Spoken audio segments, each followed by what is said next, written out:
Hey guys, it's Josh at 4 Acre Farm.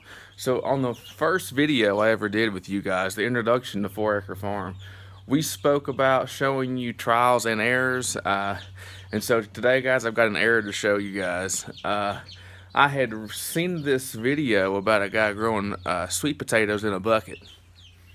And he had started the slips himself. He had went to the market, got a couple of sweet potatoes, and just stuck them in some water.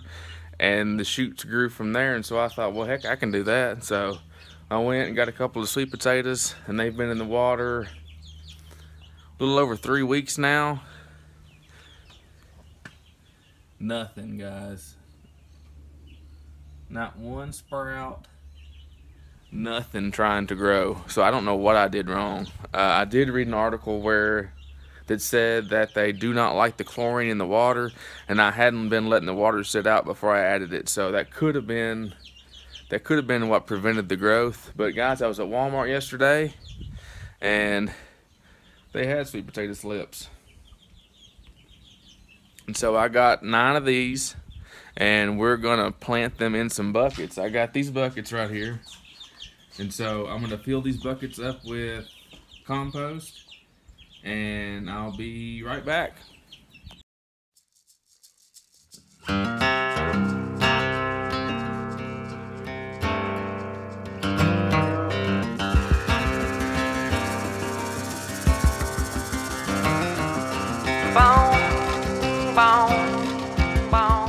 Alright guys, we're back. Hope you guys enjoyed that little chick therapy I threw in there. I just want to give you guys an update of how the chicks are growing and how our 8 babies are going. So they're growing and going.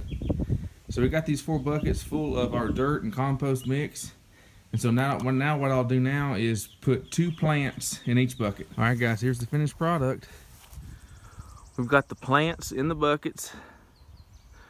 We had to put 3 in that one back there because we had 9 plants, but hopefully they won't get overcrowded.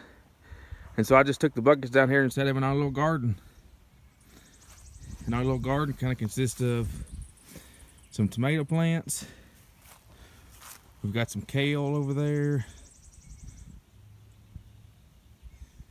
We've got cantaloupe growing up along the lattice. We've got cucumbers and squash.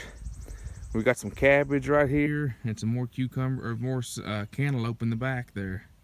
But this is just our little tiny garden, our first little garden. And we got these potato starts planted. And so guys, we'll give you updates on how this goes. Starting the slips was a failure. I wish I could have grown my own slips, but you know, whatever. We live and learn. So next year I'll do a little more research on it. But anyway, we got some started. God bless. All right guys, one thing I forgot to add is that you need to water these things in really good the first time you set them. Make sure they're watered really, really well so they get a good start on the roots.